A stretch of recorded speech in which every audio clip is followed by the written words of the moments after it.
নদিয়ার করিমপুর ২ নম্বর ব্লকের মহিষবাথান এলাকায় বিজেপির সহায়তা ক্যাম্প ভাঙচুরকে কেন্দ্র করে ব্যাপক উত্তেজনা ছড়ায়। বিজেপির অভিযোগ, বুধবার মহিষবাথান বিডিও অফিসের পাশে অবস্থিত তাদের এসআইআর সহায়তা ক্যাম্পে একদল দুষ্কৃতী অতর্কিতে হামলা চালায়। বিজেপি কর্মীদের দাবি, প্রতিদিনের মতন তারা ক্যাম্পে বসে কাজ করছিলেন। সেই সময় হঠাৎ কিছু ব্যক্তি এসে তাদের দলীয় পতাকা ছিঁড়ে ফেলে এবং চেয়ার টেবিল ভাঙচুর করে কর্মীদের ক্যাম্প থেকে বার করে দেয়। এই ঘটনার প্রতিবাদে ক্ষুব্ধ বিজেপি কর্মীরা মহিষবাথান বাজারে গিয়ে প্রায় ৩০ মিনিট পথ অবরোধ করেন। পরে করিমপুর থানার পুলিশ ঘটনাস্থলে পৌঁছে দোষীদের বিরুদ্ধে ব্যবস্থা নেওয়ার আশ্বাস দিলে অবরোধ তুলে নেওয়া হয়। যে এসআইআর শুনানি শুরু হয়েছে, আমাদের এই মহিষবাথান যে ব্লক করিমপুর ২ নম্বর ব্লক যে বিডিও অফিস, ওখানে মানুষ এসআইআরের জন্য শুনানিতে সবাই এসছে। তো সাধারণ মানুষের হেল্প করার জন্যে আমরা বিডিও অফিসের পাশে, বিডিও অফিস থেকে ১০০ মিটার দূরে আমরা একটা পার্টির তরফ থেকে একটা টেন্ট করেছিলাম মানুষের সহায়তা করার জন্যে।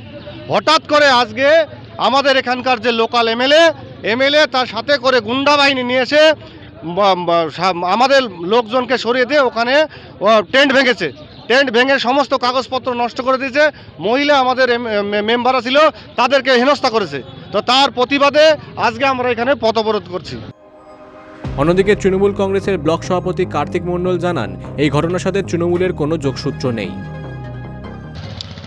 দেখুন, এসআর চলছে, মানুষ অতৃষ্ট হয়ে গেছে। তৃণমূল কংগ্রেস ভাঙাতে বিশ্বাসী না, আমাদের নির্দেশ নাই।